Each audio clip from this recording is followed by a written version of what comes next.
आज हम लोग जो इकट्ठा हुए हैं इस प्रांगण में किसी को सुनने के लिए, और वो और कोई नहीं, हमारे मुख्य अतिथि श्री गोटीलाल जी हैं। एक ज्ञान का भंडार है इनके पास, और मुझे पूरी उम्मीद ही नहीं, पूरा विश्वास है कि आज हम लोग जब उनसे सुनकर जब उठेंगे तो अपने आप में एक परिवर्तन पाएंगे। ज़्यादा समय न लेते हुए मैं आमंत्रित करना चाहूँगा। वो आमंत्रित करने के साथ साथ मैं आप सभी को अनुरोध करूँगा, जोरदार करताल ध्वनि से स्वागत करें हमारे मुख्य अतिथि श्री गोटीलाल जी का। आप अपने आशीर्वचनों से हम सभी को अनुग्रहित करें।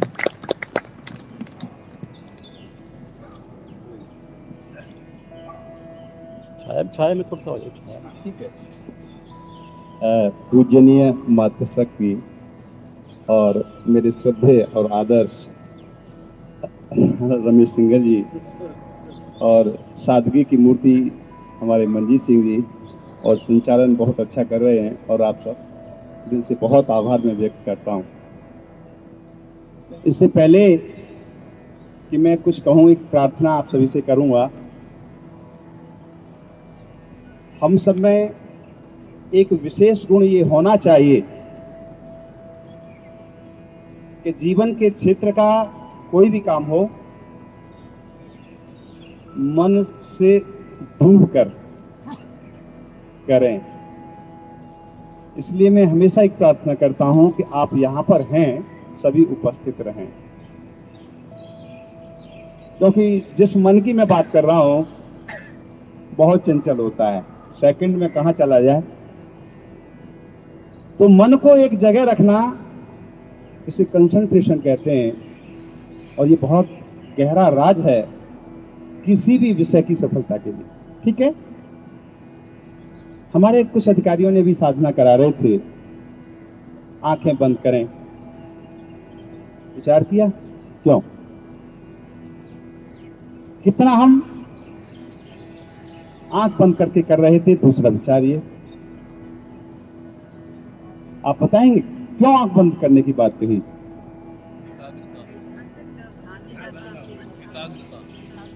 इसके मूल में एक बात है। सिन्हा साहब बैठो, आप भी अगर बैठना चाहें तो। मैंने भी कहा, मेरे मुंह से हमेशा निकलता है कि योग साधना है। क्या है? हम व्यायाम के रूप में न लें इसको, किसके रूप में लें? बहुत शॉर्ट में अपनी बात कहूंगा, बहुत समझदार हैं आप, छोटी सी बात में बहुत कुछ समझ पाएंगे। साधना और व्यायाम में अंतर है।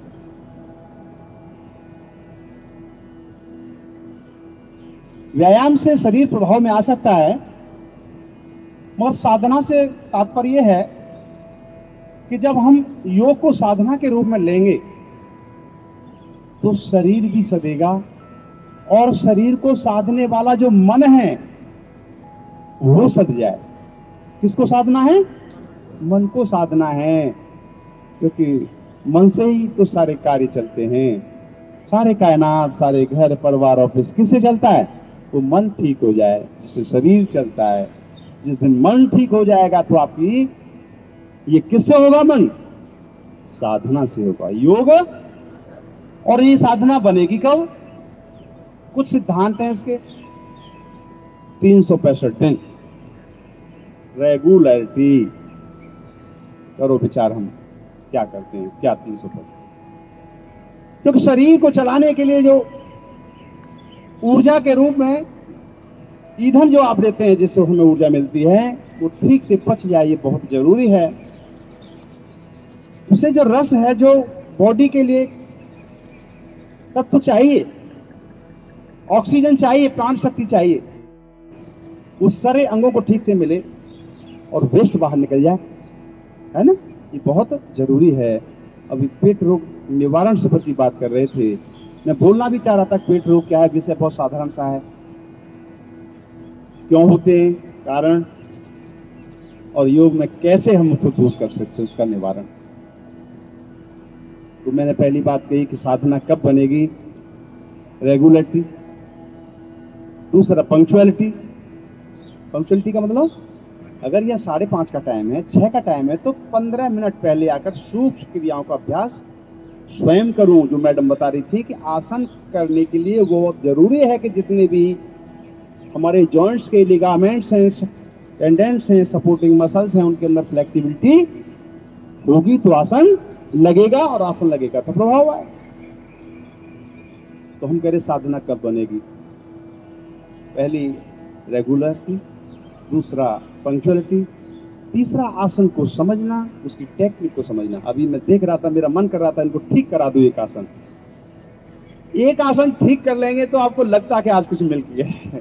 कई न्यूनताएं रह जाती हैं। शिक्षक का काम है कि टेक्निक को समझना है, उस आसन को कौन सा अंग कैसे प्रभाव में आ रहा है। आया बोल तो रहे डेली, आ रहा है नहीं, लीवर पैंक्रियाज कोई भी अंग प्रभाव में आ रहा है या नहीं आ रहा है, ये बहुत महत्वपूर्ण बात है। साधना कब बनेगी, ये बातें बताई आसन टेक्निक के साथ। और सबसे बड़ी महत्वपूर्ण बात जिसको मैंने शुरू किया था, आंख बंद कर अंतर्मुखता के साथ मन से जुड़कर। किससे? आंख बंद कर मन से जुड़कर जिस दिन आप करेंगे तो फिर एक आंतरिक प्रभाव आएगा। ये मन जो है सदने ही लगेगा और वो साधना बन जाएगी। वो विचार जिससे शरीर चलता है वो सद जाएगा। देखो, तो अब आप विचार करो कि अब हम क्या करते हैं, अपना मूल्यांकन हमें खुद करना है। ठीक हो गया? इससे पहले कि और कुछ बात करी जाए, अभी साधना का पहला अंग हमने कर लिया, आसन। उसके बाद हम करेंगे प्राणायाम। तो प्राणायाम का जो आधार है गहरी लंबी श्वास है। आज मैं गहरी लंबी श्वास का आपको अभ्यास कराना चाहूंगा। इससे पहले कि हम गहरी लंबी श्वास का अभ्यास करें, आप इससे डेली अभ्यास करते हैं, गहरी लंबी श्वास से परिचित हैं, तो उसका आज हम एक टेक्निकल रूप कराएंगे, श्वसन, यौगिक श्वसन के रूप में। किसके रूप में? सुना है यौगिक श्वसन? नहीं सुना? सुना है। यानी गहरे लंबे श्वास का ही एक टेक्निकल रूप है। एक उसको बॉडी के हर ऑर्गन्स पर कहां कहां प्रभाव हो फील करके कराना गहरी लंबी श्वास। तो क्यों कराया जाए प्राणायाम? क्यों करते हैं बताइए, आप बताएं मुझे, क्यों करते हैं प्राणायाम? क्यों साहब? क्योंकि देखिए, प्राण जो है वो जीवन उत्पत्ति का आधार है, सृष्टि के सृजन का आधार है। मेरी जो पूरी लाइफ की जो साइकिल है, जितने क्रियाकलाप इस बॉडी के, वो प्राण शक्ति द्वारा ही तो संचालित होते हैं।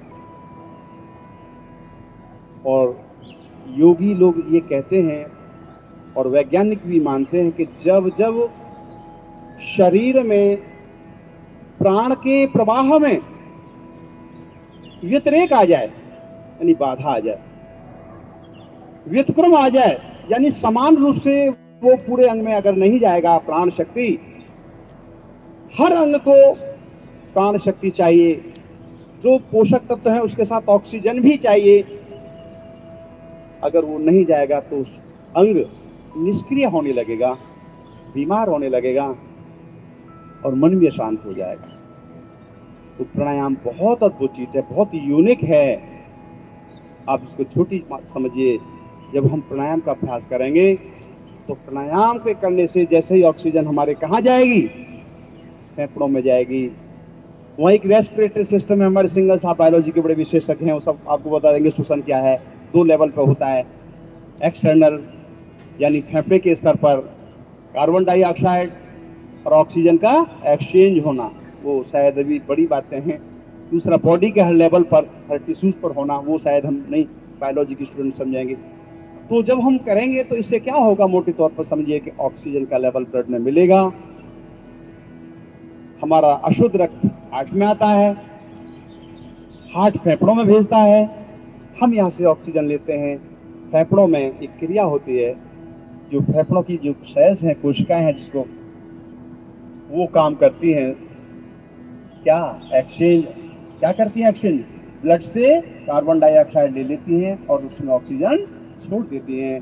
फेफड़े फिर हार्ट में भेजता है और फिर हार्ट पूरे बॉडी में आर्टरीज के माध्यम से प्राण शक्ति को हर बॉडी के सिस्टम, हर ऑर्गन्स, हर टिश्यूज का एक सेल्स तक पहुंचनी चाहिए। वो यहाँ भी वहाँ भी जब वो काम करेगा। तो प्राणायाम हमारे पेट के ये जो अंग हैं जिस पर भोजन पचाने वाले, जिसमें आप अग्नाशय कहते हैं, सॉरी अग्नाशय, लीवर है, स्प्लीन है, छोटी आंत के तीनों पार्ट हैं, हमारा स्टमक है, ये जितने भी अंग हैं जो भोजन के पचाने के लिए संतुलित मात्रा में एंजाइम चाहिए, रस चाहिए।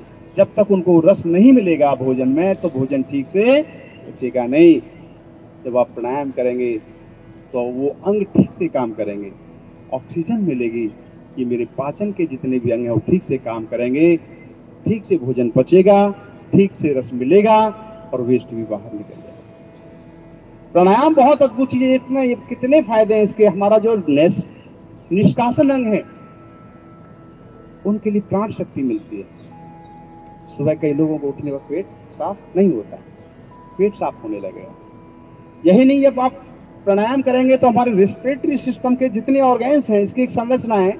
सिंघल साहब ने बहुत अच्छे इस पर लेक्चर दे रखे हैं, मैं कई बार उसको फिर सुनता हूँ। ये पूरी संरचना बताते हैं हमारे रेस्पिरेटरी सिस्टम का, कैसे ऑक्सीजन जाती है, कैसे एक्सचेंज होता है। तो वो रेस्पिरेटरी सिस्टम के ट्रैकिया, उसके आगे चले जाएं ब्रोंकाई, ब्रोंक्यूल, ये सब बताते रहते हैं। छोटी छोटी अंगूर जैसी एयर सैक्स हैं जिनको वायु की थैलियां कहते हैं, वो काम करती हैं। वो सारा सिस्टम हमारा ठीक होता है किससे? प्राणायाम। एक बहुत महत्वपूर्ण सिस्टम ग्रंथि स्राव प्रणाली, जिसमें हमारे शरीर का स्वास्थ्य टिका हुआ है। आपने थायराइड, पैराथायराइड, सारे के बारे में बहुत बड़े लंबे विषय, सारा सिस्टम ठीक होता है। तो बहुत बड़ी चीज है प्राणायाम। ठीक है, अभी थोड़ा सा हम इसका अभ्यास करेंगे आज गहरे लंबे श्वास के साथ। उसमें मैंने आप उसको एक नया नाम दिया, यौगिक श्वसन। ये उच्च स्तर की जो साधना करते हैं और आप पुराने हैं उनके लिए है, यानी गहरे लंबे श्वास का एक टेक्निकल रूप है और गहराई से करके जानने का विषय है यौगिक श्वसन। मैं उसके बहुत छोटे छोटे बात में, पहला है स्वाभाविक श्वसन। क्या है? बहुत सिंबॉलिक रूप में समझाया जाएगा, जो कई बार कुछ और बातें हैं जो जीवन के बहुत मूल्यवान हैं वो भी आपसे हम चाहेंगे कि शेयर करें। तो आप पहले तो बैठ जाइए, कोई भी आसन जबरदस्ती नहीं है, ठीक है? पद्मासन लगाना कोई जरूर नहीं है। सबसे बड़ी बात है कि सुखपूर्वक आप बैठिए, कमर गर्दन सीधी करें, आंखें बंद करें, दोनों हाथ घुटनों पर ज्ञान मुद्रा में रख लें। स्वाभाविक श्वसन, कुछ नहीं करना, आंखें बंद। श्वास की स्वाभाविक अवस्था को देखिए, क्रिया को देखिए। श्वास कैसे आ रहा है, कैसे जा रहा है, मन से जुड़ गए तब बात बनेगी, उसको फील कर पाए तब बात बनेगी। आ रहा है श्वास और जा भी रहा है, मगर भान नहीं है, अनुभव नहीं है। कोशिश करिए उसको आज, शायद आज नहीं हो, नित्य के अभ्यास पर वो अनुभव होने लगे कि जब मैं श्वास लेता हूं या लेती हूं तो नासारंध्रों से शीतल वायु अंदर जाती है और उसका एक मार्ग है। वो पूरे मार्ग से पैरिंग्स, लैरिंग्स, ट्रैकिया, ब्रोंकाई, ब्रोंक्यूल, मतलब, और जहां तक है कि वायु की थैलियां जिनको एयर सैक कहते हैं वहां तक पहुंचती है वो, और उसी मार्ग से धीरे धीरे गर्म वायु नासारंध्रों से निकल रही है। मगर इतना तो न समझ में आए, मगर इतना समझ में आए कि जब मैं श्वास ले रहा हूं, प्रयास कुछ नहीं करना, स्वाभाविक श्वास को ऑब्जर्व करना केवल। इतना ही फील हो जाए कि श्वास लेने पर हल्की सी शीतलता का संचार नासारंध्रों पर होता है और जब हम निकालते हैं तो गर्म वायु बाहर निकलती है। इतना सा ही आप फील कर पाए तो ये स्वाभाविक श्वसन है। इसका हेतु क्रिया को मन के साथ जुड़कर करने के लिए जरूरी है। जो आगे करेंगे तो मन से जुड़ना कैसे हो रहा है ये तभी तो फील होगा। आंख खोलें, कुछ नहीं करना था इसमें, केवल ये देखना है। मगर आपको 1 मिनट आंख कोई बंद कर ले, श्वास घुट जाएगा ना। श्वास तो ले रहे हैं हम और श्वास छोड़ते भी हैं, पर क्या हम फील कर पाए? ये बड़ी बात है। देखो सबसे पूछ, क्या हम फील, ये बहुत छोटी बात नहीं है। श्वास की गति को फील करना छोटी बात नहीं है, बहुत गहरी कंसंट्रेशन चाहिए उसके लिए। जिस दिन आप कंसंट्रेशन बना पाए तब आपका स्वाभाविक श्वसन होगा। जब हम गहरी लंबी श्वास का अभ्यास कराते हैं, हमारे शिक्षक कराते होंगे, तो पहले कहते हैं ये भाग, पेट भाग, फिर मध्य भाग, फेफड़े प्रभाव में आते हैं, ऐसे कराते हैं। तो इसको हम 3 और भागों में, अगला जो इसका पार्ट है इसे उदर कहते हैं। क्या कहते हैं? पेट को उदर भी कहते हैं, उदरीय श्वसन। क्या कहते हैं? अब हमें उदरीय श्वसन करना है, समझना है थोड़ा सा, मैं विस्तार से नहीं, करते ही समझा दूंगा। उदरीय श्वसन को अनुभव करने के लिए क्या करना है कि आप राइट जो हाथ है उसको नाभि पर रखो और लेफ्ट को ऊपर रखो, चेस्ट पर रख लो। अब आंखें बंद करो, ठीक है। निष्कासन अंगों का सिकोड़कर श्वास भरकर बहुत जरूरी है। श्वास बाहर निकलने के पर रोका जाए जब भी जरूरी है, कोशिश करनी है उसमें। अभी आप कुछ नहीं करिए, अब मैं जैसे कहूंगा वैसे करना है। धीरे धीरे श्वास को बाहर निकालते जाएं और पेट को अंदर सिकोड़ते जाएं। नाभि को खींचे रीढ़ की ओर और खींचिए। निष्कासन अंगों को संकुचन करिए। अब पेट को ढीला करिए और धीरे धीरे श्वास अंदर जाने दें और पेट को फूलने दें। मैक्सिमम श्वास अंदर जाए, कोशिश करिए और पेट को थोड़ा दबाइए, रोक, और यहाँ थोड़ा रोकिए। सामर्थ्य के अनुसार रोकनी है, जबरदस्ती नहीं करनी। और जैसे ही धीरे धीरे श्वास को बाहर निकालें तो पेट को फिर अंदर करें, पेट अंदर जाएगा, पहले से ज्यादा पेट अंदर जाए। तो यहां ये क्रिया आप करते रहिए कि श्वास बाहर निकालने पर पेट अंदर, श्वास बाहर निकालने पर पेट अंदर और भरने पर पेट बाहर। ये आप फील कर रहे हैं, आप करिए इसको। और भरने के बाद थोड़ा रोकना, प्रयास नीचे वाले भाग को मैक्सिमम ऑक्सीजन देना।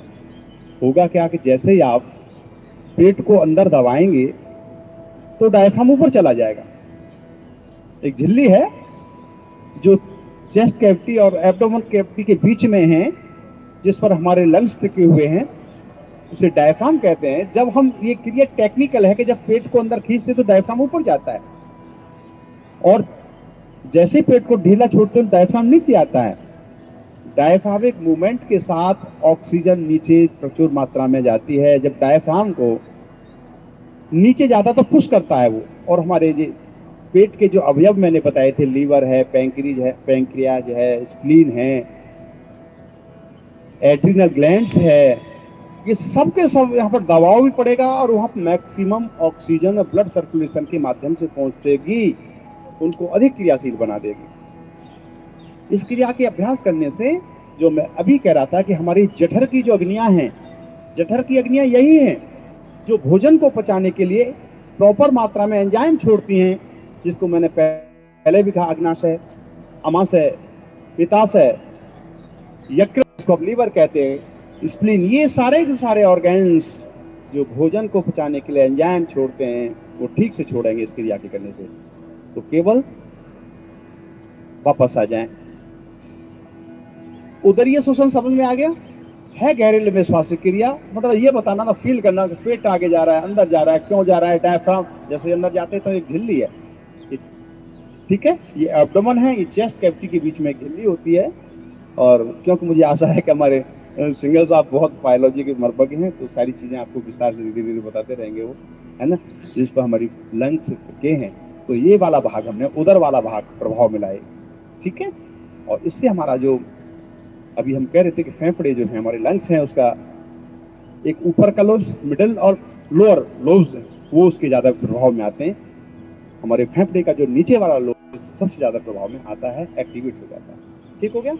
अब इसके बाद हम कहाँ ले जाना है? इस वाले हिस्से, इसको कहते हैं वक्ष। क्या कहते हैं? वक्षीय श्वसन करना। अब इसको ज्यादा प्रभाव मिलाना है। अभी चेतना का विषय, ध्यान का विषय कहाँ था? पेट था, पेट को आगे पर फील कर रहे थे। अभी जो हमारा ध्यान रहेगा या चेतना का क्षेत्र रहेगा, कहाँ रहेगा? वक्षीय क्षेत्र रहेगा। ठीक है, इसको कैसे, और मैं बताऊं कि जब आप श्वास भर लोगे तो ये वक्ष आपका क्या होगा? फैलेगा। फीते से घर नापोगे ना, 1 इंच से लेकर के 2 इंच तक फैल सकता है। ये आपकी कैपेसिटी पर है कि आप कितना उसको श्वास भर करके फैला सकते हैं। आर्मी में जब बच्चों का छाती कहते हैं 2 तरह से, एक तो बिना हवा भरे उसको टेस्ट करते हैं, फिर एयर भर के फिर उसको फैलाते हैं, 2-2 इंच बढ़ा देते हैं। क्योंकि मैंने खुद करके देखा है, जब भर लेते हैं ना तो ये भाग क्या हो जाता है, एक्सपेंड करता है, फैलता है। और उसके फैलने से सिकुड़ने से यहाँ का जो क्षेत्र है हमारा लंग्स का, जो मिडल लोब है, इसके साथ साथ हमारा जो मेनली हार्ट है, हार्ट की जो आर्टरी है, ये ज्यादा सशक्त बनते हैं उसके करने से। समझ गए नहीं, बहुत टेक्निकल चीज है। आंखें बंद करें और पहले की तरह दायां हाथ पेट पर, बायां चेस्ट पर। अभी आप क्या करेंगे, हाँ पहले चलिए श्वास को बाहर निकाल दीजिए। अब धीरे धीरे श्वास भरिए। श्वास भर गया तो पहले पेट फूल गया है। अब सुन लीजिए, पेट की मूवमेंट नहीं करनी है, आगे पीछे अब पेट को नहीं करना, जहां रुक गया यहीं। अब श्वास और भरिए चेस्ट में, जितना भर सकते हैं चेस्ट पर ध्यान दीजिएगा। सामर्थ्य के अनुसार रोकिए, पेट को दबा के रखिए और धीरे धीरे श्वास बाहर निकालेंगे तो पेट वहीं रहेगा। पेट को अंदर नहीं ले जाना आप, क्योंकि चेस्ट से बाहर निकालना है श्वास, यानी कार्बन डाइऑक्साइड को निकालना है। निकल जाए तो फिर गहरा श्वास भरिए, पेट वहीं, पेट को अंदर नहीं ले जाना। श्वास भर जाए पेट को दबा के रखना है और चेस्ट वाले भाग को फैलाइए और फैलाइए। जब श्वास भर के आप इसको यहाँ रोकेंगे, और रोकेंगे वही जिसको श्वास की कोई शिकायत नहीं हो, बीपी की शिकायत नहीं हो। बाकी भरेंगे तो सभी, मगर रोकने की बात, और रोकने पर ही इसका ज्यादा लाभ मिलता है, मगर वही रोकेंगे। फिर धीरे से श्वास बाहर निकालेंगे, पेट वहीं रहेगा। चेस्ट से श्वास बाहर निकालना है, चेस्ट से भरना है। हमारे लंग्स का जो मिडिल लोब्स है वो बहुत प्रभाव में आते हैं। हमारे हार्ट की मसाज होती है। आइए वापस, कितने समझ पाए और कितने कर पाए अपने से पूछना है बीच में। आज थोड़ा सा जाना इस वाले भाग को, मगर बहुत कंसंट्रेट होकर के इसका अभ्यास करना पड़ेगा। शिक्षक पहले खुद करें फिर बाद में करें, ठीक हो गया। और इसके बाद में हम तीसरा है ये गर्दनी श्वसन। क्या है, हमने ये प्रभावित कर लिया, फिर ये प्रभावित कर लिया, अब यहाँ भी ऑक्सीजन रखनी है आपको। और फिर ये अलग अलग करने के बाद फिर सबका एक साथ अभ्यास कराया जाता है, तब वो यौगिक श्वसन बनता है। ओहो, चलिए 1 सेकंड का ही ले दो, क्योंकि मैं घड़ी, हाँ चलिए आंखें बंद करें, फिर स्थिति लें। स्थिति जैसे पहले बताया था, दायां हाथ पेट पर, बायां ऊपर, ठीक है। श्वास को पहले बाहर निकालिए, अब श्वास भरिए। पेट फूल गया, इसको यहीं रोक दीजिए। अब चेस्ट में श्वास भरिए, कोशिश करना है ज्यादा भर जाए। अब क्या करेंगे, कंधे को और गर्दन को थोड़ा सा ऊपर खींचकर और श्वास भरिए। भरा जाता है गर्दनी वाले भाग में। हमारे फेफड़े का जो ऊपर का अपर लोब्स हैं, उनमें मैक्सिमम ऑक्सीजन भर गई। अब श्वास निकालो तो पहले कंधे हल्के से नीचे करो, फिर चेस्ट से निकालो और पेट को वहीं रखो, पेट को नहीं दबाना। फिर से श्वास गहरा भरना है, चेस्ट में भरना, चेस्ट से फिर ऊपर कंधे और गर्दन को थोड़ा सा खींचकर और भरा जाता है। भरिए और सामर्थ्य के अनुसार रोकिए। श्वास थोड़ा सा निकालें, कंधे पहली स्थिति में लाएं, थोड़ा सा पूर्व स्थिति में, फिर निकालें, चेस्ट को से भी निकाल दें, वापस आ जाए। चलिए हाथ नीचे करिए। तो ऐसा है कि हम ये आज सिंबॉलिक है और हमारे सर करा देंगे आपको, इसको बाद में अच्छा हो जाएगा, क्योंकि आज हम थोड़ा साधना की पक्ष को यहीं विराम दे देते हैं और आपसे कुछ 1-2 बात और कर लेते हैं, क्योंकि घड़ी की सुई का भी आज वैसे संडे है, ठीक है ना। तो ऐसा करो, आप पैरों को खोल लो, आराम से बैठो। होता क्या है कि उम्र बढ़ने के साथ ना, ये जब हम लॉक लगा देते हैं तो खून जो है बाधित हो जाता है और फिर पैरों में सुन्नापन आने लगता है ना। और जहां ऑक्सीजन नहीं जाएगी, अभी मैं बात कर रहा हूं, वही अंग फिर दर्द करने लगेगा, है नहीं? बोलिए, है या नहीं? चलिए, यहां सब उपस्थित हैं, ऐसा मुझे पूरी आशा है। और ध्यान से सुनिए आप, हम सबकी जीवन की पहली प्राथमिकता स्वस्थ जीवन जीना होना चाहिए। क्या बोला मैं? हमारी प्राथमिकता क्या होनी चाहिए? स्वस्थ जीवन जीना। मैं ठीक कर रहा हूं ना? अगर जीवन स्वस्थ है तो घर भी है, परिवार भी है, ऑफिस भी है, दफ्तर है, पुत्र है, पोता है, सब कुछ है। स्वस्थ नहीं तो कुछ नहीं। क्यों साहब? अब विचार करो, यह स्वस्थ जीवन से मतलब मेरा क्या है? आप क्या समझ रहे हैं स्वस्थ जीवन से? केवल शरीर स्वस्थ की बात मैं नहीं कर रहा हूं। शरीर स्वस्थ हो, मन भी, यही नहीं, स्वस्थ जीवन यहीं तक सीमित नहीं है। शरीर भी स्वस्थ हो, मन भी स्वस्थ हो, आचार विचार और व्यवहार ऐसे हों कि दूसरों को प्रेरणा दें। आप मेरी बात समझ रहे हैं? मेरा विचार जिनसे पूरा काम मेरे चलते हैं, शरीर जिससे चलता है, वो ठीक हो जाएं, तब आपका स्वस्थ जीवन माना जाएगा। इसको हम कहते हैं स्वस्थ जीवन। ऐसा जीवन जीना चाहिए। और सच मानिए, ऐसा जीवन जीने की जो सामर्थ्य है वो योग में। किसमें है? अब आप कहोगे तो योग तो हम करते हैं। आप योग करते हैं सभी? बताओ मुझे, करते हो या सर नो? करते हैं। हाथ निकालो, कितने करते हैं? सब करते हैं। अभी उत्तर पूछता हूं। शायद आप लोग आसन और प्राणायाम की क्रियाएं करके, और कभी कभी थोड़ा सा ध्यान, इस थोड़ा थोड़ा, यही होता है ना। हम समझते हैं कि हम योग करते हैं, मगर ये यथार्थ नहीं है। क्योंकि योग के जो आइंस्टाइन हैं, वैज्ञानिक हैं, महर्षि पतंजलि, उन्होंने अष्टांग योग की बात करी है। किसी करी है? आप बताते हो अष्टांग योग। 8 अंग हैं उसमें, हिस्से नहीं है। क्या है? अंग। जैसे बॉडी है, हाथ अंग है, गर्दन अंग, सारे अंग है ना। और अगर 2 अंग न हो तो इस अस्तित्व रहेगा, इसका कमी मानी जाएगी। बताओ मुझे, क्यों साहब? शरीर का अस्तित्व तो अभी तो सारे अंग काम करे, तो योग में भी अब देखो 8 अंग। पहला अंग कौन सा है? यम।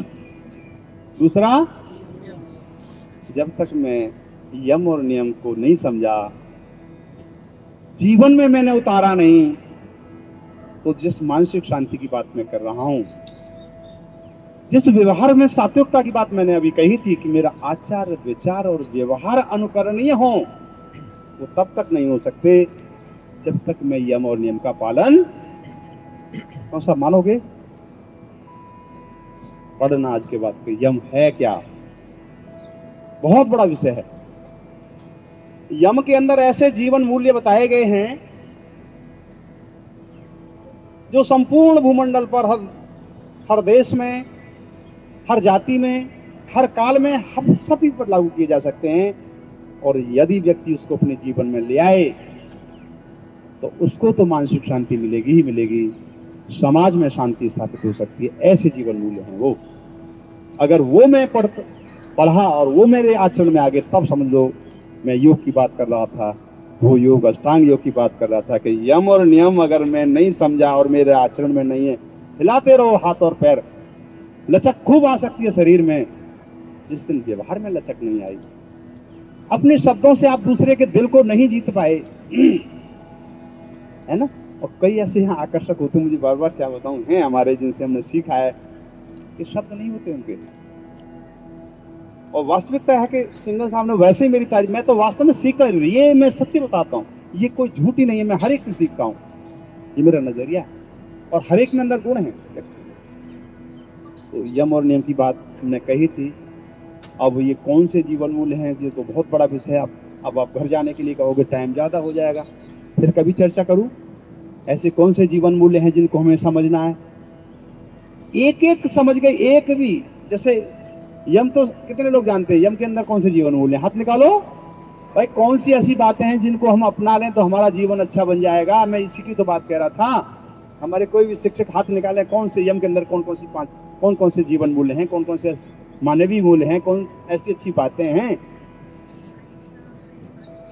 देखो हमारी मैडम, अहिंसा, सत्य, अस्तेय, ब्रह्मचर्य और अपरिग्रह।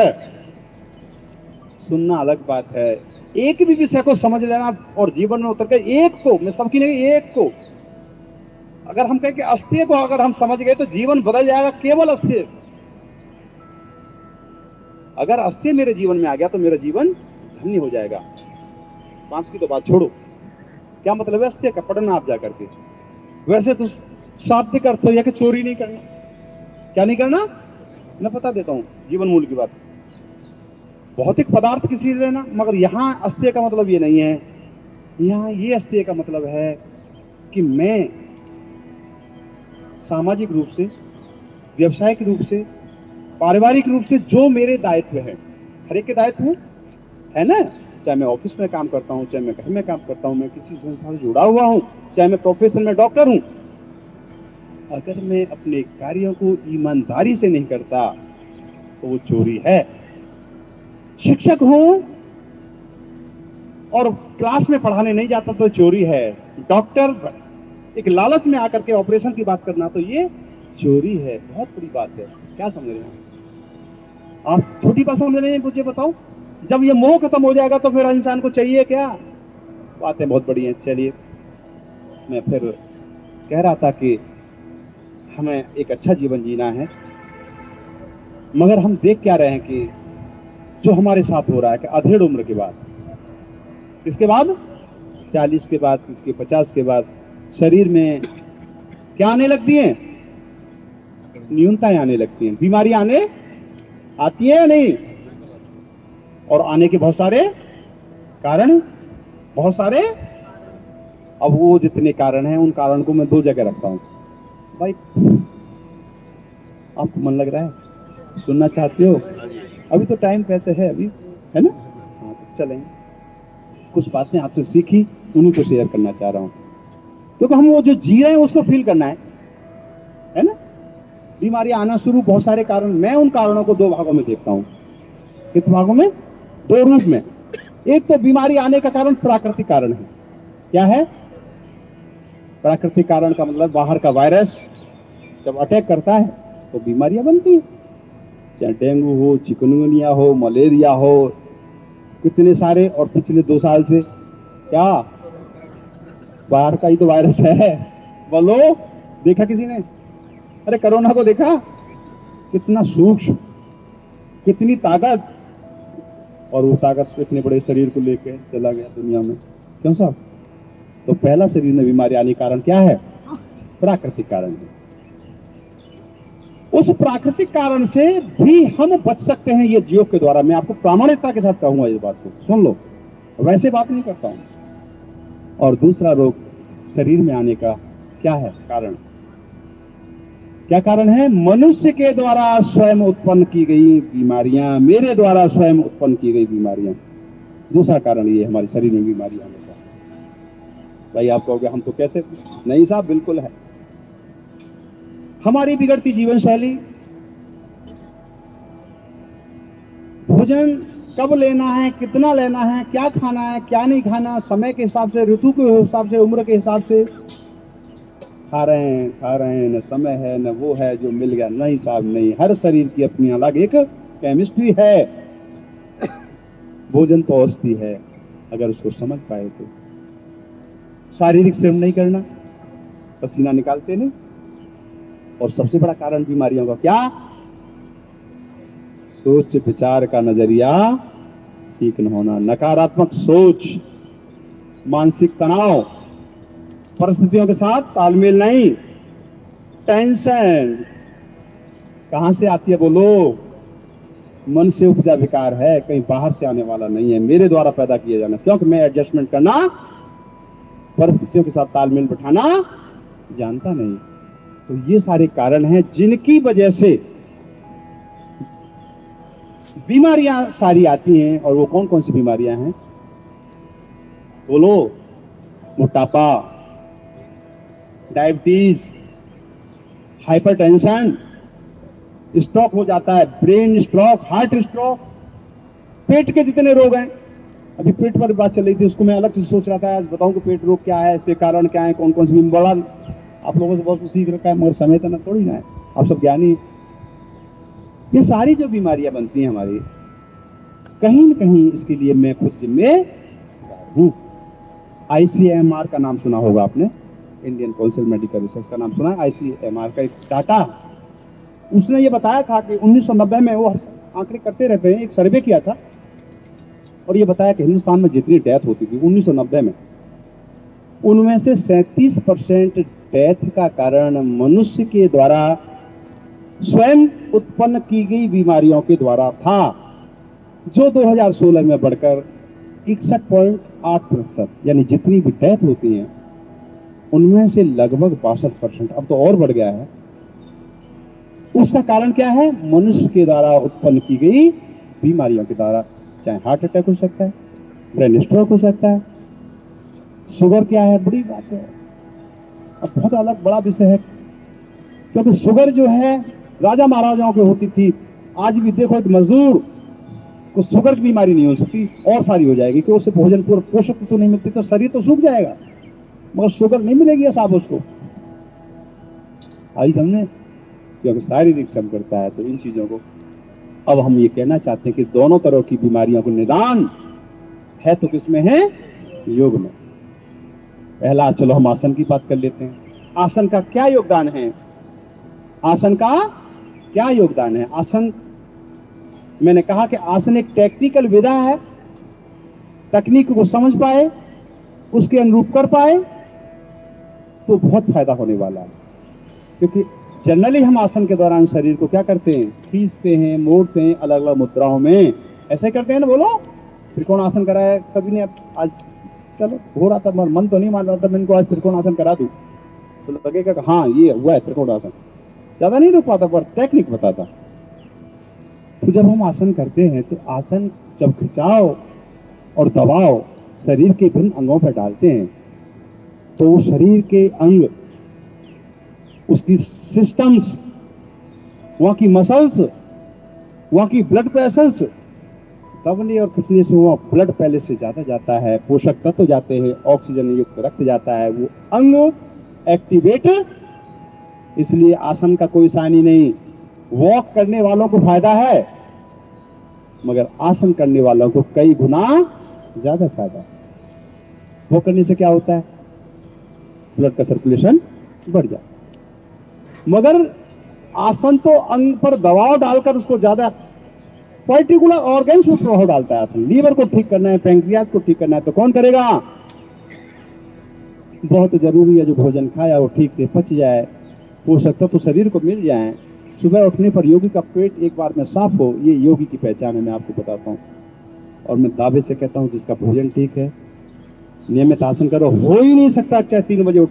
वो मेरे साथ है इस उम्र में भी, मैं बिल्कुल सत्य बताता हूँ, सूर्य को साक्षी मानकर, कोई दिक्कत नहीं। सुबह उठने पर योगी का पेट साफ, भोजन ठीक कर लो, ठीक है। तो पहले तो सारे सिस्टम ठीक हो जाएं, ऑर्गन सिस्टम, ताकि काम ठीक से हो। कौन करेगा? आसन करेंगे। कौन करेगा? दूसरा, आसनों से और फायदा बहुत है, मैं दो ही फायदे मोटे। दूसरा आसन से एक और विशेष गुण है जो दोनों तरह की बीमारी को दूर करेगा। वो क्या? इससे हमारे शरीर का इम्यून सिस्टम, शारीरिक प्रतिरोधक क्षमता बढ़ती है। किससे? किससे? आसन के करने से। आपने देखा कुछ लोग बहुत जल्दी जुकाम, बहुत जल्दी खांसी होता है, नहीं होता? क्योंकि इम्यूनिटी कमजोर है। कोरोना काल के अंदर वही लोग गए जिनकी इम्यूनिटी कमजोर थी, चाहे वो वृद्ध थे, चाहे शरीर में कोई रोग था, चाहे युवा भी थे। और ये इम्यूनिटी दो ही तरह से बढ़ती है कि जो आदमी शारीरिक श्रम करता हो, क्या करता हो? मेहनत कर, व्यायाम करता हो, और दूसरा प्रकृति के सानिध्य में रहता हो। किसमें? अब जैसे धूप में बैठे और कुछ तो कह रहे हैं यार गर्मी के मारे, और मैं कह रहा हूँ वाह प्रभु पार करता है, क्या बात है, पसीना आ रहा है, ठंडी ठंडी हवा लग रही है, वाह वाह रे वाह, क्या बात है, मजा आ रहा है। क्यों साहब? क्या है ये दृष्टिकोण जिस तरह हम जी पाए, तो हमारे शरीर की इम्यूनिटी बढ़ती है। किसके करने से? आसनों के करने से। ये देख लेना, ये पक्का दावा है। मैं इस बात को हमेशा कहता रहा, कोरोना काल के दौरान दुनिया हिल गई, मन से नहीं हिला। मैंने बड़ा एनालिसिस किया कि जो लोग शारीरिक श्रम करते थे, हमारी मंडी में मेहनत करने वाले, हमारे लिए सब्जी आई, दूध आया, कौन लाया? और प्रकृति के सानिध्य में रहने वाले। धूप है, गर्मी है, पका हुआ शरीर है, कोरोना आया जुकाम के रूप में चला गया होगा। रोड पर बेचारे वो लोहार जिनको कहते हैं, लोहे के बर्तन वगैरह आपने देखे हैं, वो कोई पूरे 2 साल से बताओ जाके देखो आपने किसने मास्क लगाया था। मैं ये नहीं कहता मास्क नहीं लगाना चाहिए, आप देखो ना, मगर उनकी प्रतिरोधक क्षमता क्या थी बताओ मुझे। आप देखो, ये मैं हवाई बात नहीं कर रहा हूं, मैं भी उस समय था, जब मैं रिटायर तो नहीं था, लोगों को भोजन बांटता था और डेली एक भी दिन घर में नहीं रहा। उस दिन तो ये हालत कर दी थी, घर में बंद, खाया नहीं, बंद कर दिए थे, दुनिया परेशान हो गई। फिर भाई मास्क के साथ रहो, थोड़ी दूरी बना के रखो, वो रखनी चाहिए। मगर मैंने कहना ये चाहता हूँ, प्रतिरोधक क्षमता जिसकी स्ट्रांग है वो शारीरिक प्रतिरोधक क्षमता है। और एक और, जब आप प्राणायाम करोगे तो आपकी मानसिक प्रतिरोधक क्षमता बढ़ेगी। क्या बढ़ेगी? होता क्या है कि कोई जीवन में दुर्घटना घट गई तो यहाँ पर स्ट्राइक, मतलब वो हमें क्या करती है, हिला देती है। होता है नहीं, परिस्थितियों के सामने हम सरेंडर करना, वो तनाव पैदा कर लेते हैं, रात को बिस्तर में पड़े पड़े करवट लेते रहते हैं, नींद नहीं आती। छोटी सी बात परिस्थिति मैं लिख के देता हूं कि जब आप प्राणायाम करेंगे और कुंभक में लग करके शांत होकर के बैठेंगे, तब कुंभक में शांत होकर के बैठेंगे तब, उसमें साइंटिफिक कारण है कि कैसे मन वहां एकाग्रित होकर शांति का फील करेगा और किस तरह से विल पावर स्ट्रांग होगी, वो करने से है। बहुत बड़ी विधा है साहब, इससे बहुत लंबा है, बातें का पता लगा रहता है, बहुत सारी बातें हैं। सिंगल साहब एक दो बात और कह दूं, इजाजत हो तो आपकी, जब आपने बुलाया ही दिया। नहीं, ऐसी कोई बात नहीं, आप परेशान नहीं होना। मैंने यही कहा था कि जिसको जाना है वो चले जाए, क्योंकि हमें ये हमारी बाध्यता है समय के हिसाब से।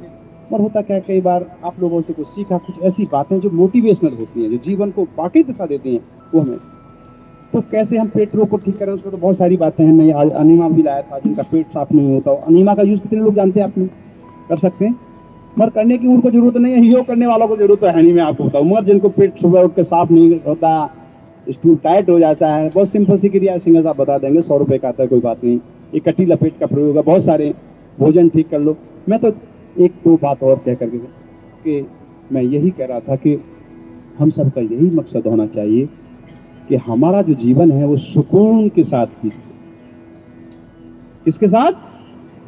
शांति के साथ बीते, है ना।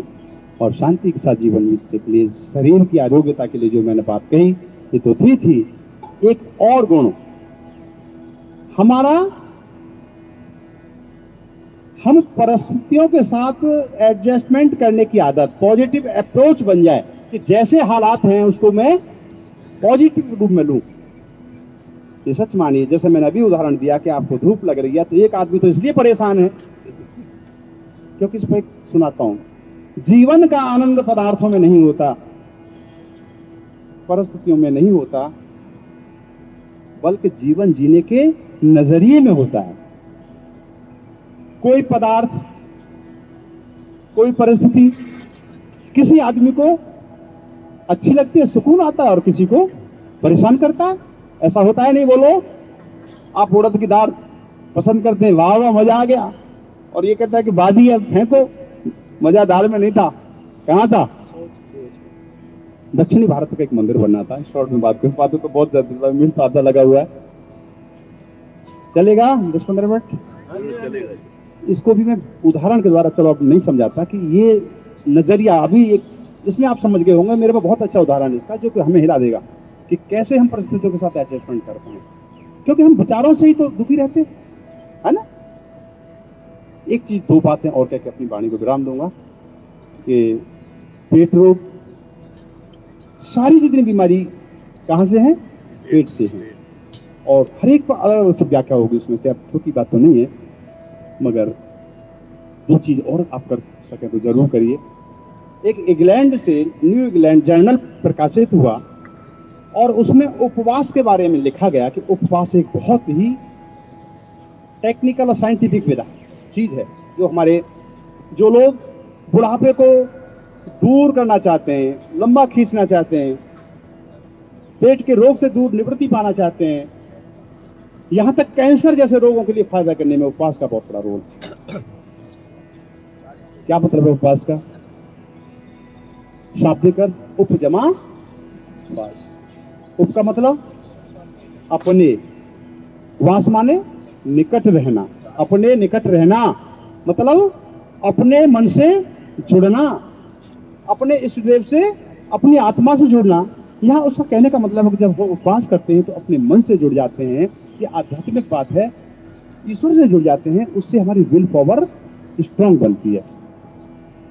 मगर उन्होंने जो बात करी उपवास की, कि उपवास से ऐसा क्या होता है कि ये सारे गुण हमें मिलते हैं।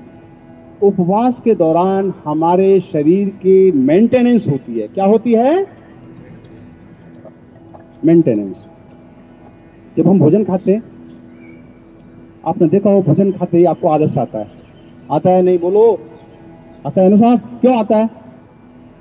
कि जो हमारी सेल्स थी, जो पूरे ब्लड में एक्टिवेशन काम कर रही, कहाँ जुट जाती हैं? भोजन के पचाने में लग जाती हैं। बाकी जगह उनकी निष्क्रियता हो जाती है, आलस से आता है, लेथार्जिक हो जाते हैं, होता है नहीं। मगर उसमें जो रिसर्च जो पब्लिश हुई न्यू इंग्लैंड जर्नल में, उन्होंने ये बताया कि जब हम भूखे होते हैं, उपवास रखते हैं, उपवास का भोजन नहीं खाना, जल का उपवास करो, फल का उपवास करो, वो है। मगर जब हम भूखे रहते हैं उस समय हमारी तो बॉडी को तो एनर्जी चाहिए साहब।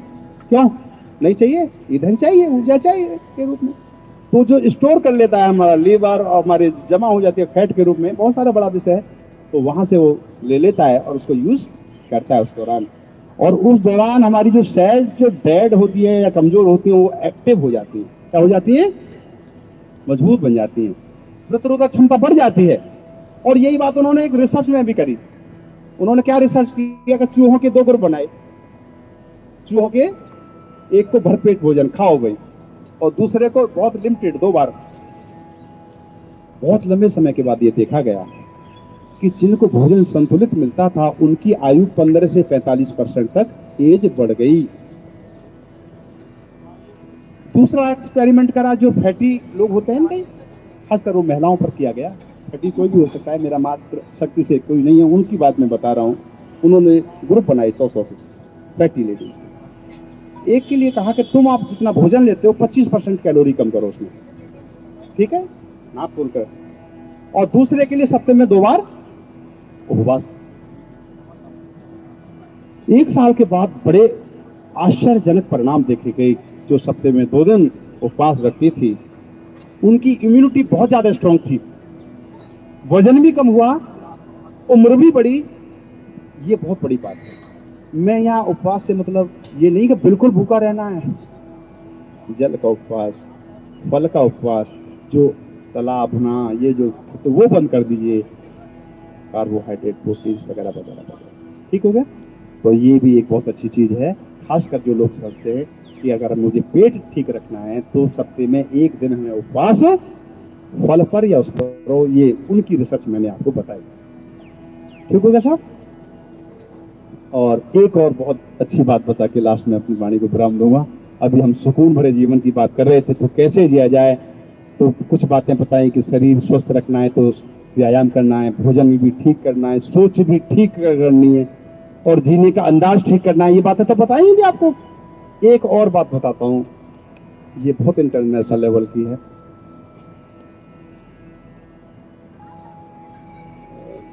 यूएसए के अंदर एक यूनिवर्सिटी हार्वर्ड, साहब सभी जानते हैं, हार्वर्ड यूनिवर्सिटी से बड़े जो पोस्ट ग्रेजुएट निकले, वो दुनिया के असाधारण पदों पर पहुंचे। या तो यूएसए के प्रेसिडेंट, नोबेल प्राइज, अर्थशास्त्री, आर्टिस्ट, बड़े ऊंचे ओहदे पर वो लोग पहुंचे। समझ रहे हैं मेरी बात? बहुत ध्यान से सबके सुनने की है। और आपको मुझे लग रहा है जल्दी है ना, आप जाओ, चले जाओ। देखो मन नहीं, जिसको जाना वो चले जाए, बस लास्ट में अपनी वही है कि मन अगर घर पर है तो मेरी बात कहने का कोई औचित्य नहीं है। वैसे 7:45 तक की बात हुई थी, तो ये बात क्योंकि मुझे अच्छी लगी, शायद आपको भी अच्छी लगी, और ये मुझे फील करने वाली बात है, फीलिंग शेयर कर रहा हूं मैं आपसे। तो उन्होंने क्या देखा कि वो पिछले 70-75 सालों से ऐसे लोगों के जीवन की स्टडी करी उन्होंने कि सबसे ज्यादा खुशहाल जीवन किसने जिया, सबसे ज्यादा सुकून भरा जीवन किसने जिया। क्या जो बहुत बड़े ओहदे पर थे वो जीवन जी पाए? ऐसा जरूरी नहीं। जिनके बहुत बहुत धन और संपत्ति थी, क्या वो ऐसा जीवन जी पाए? यह भी जरूरी है तो, मगर ये पूरा कारण नहीं है। बस धन दौलत एक विशेष गुण इंसान में और हो, वो तो मेरी फंडामेंटल नीड हो जाती है, मैंने जो सारी बात कही, एक विशेष गुण हम सबके अंदर हैं तो वो सुकून भरा जीवन जी सकते हैं। और जिया, और वो क्या गुण होना चाहिए?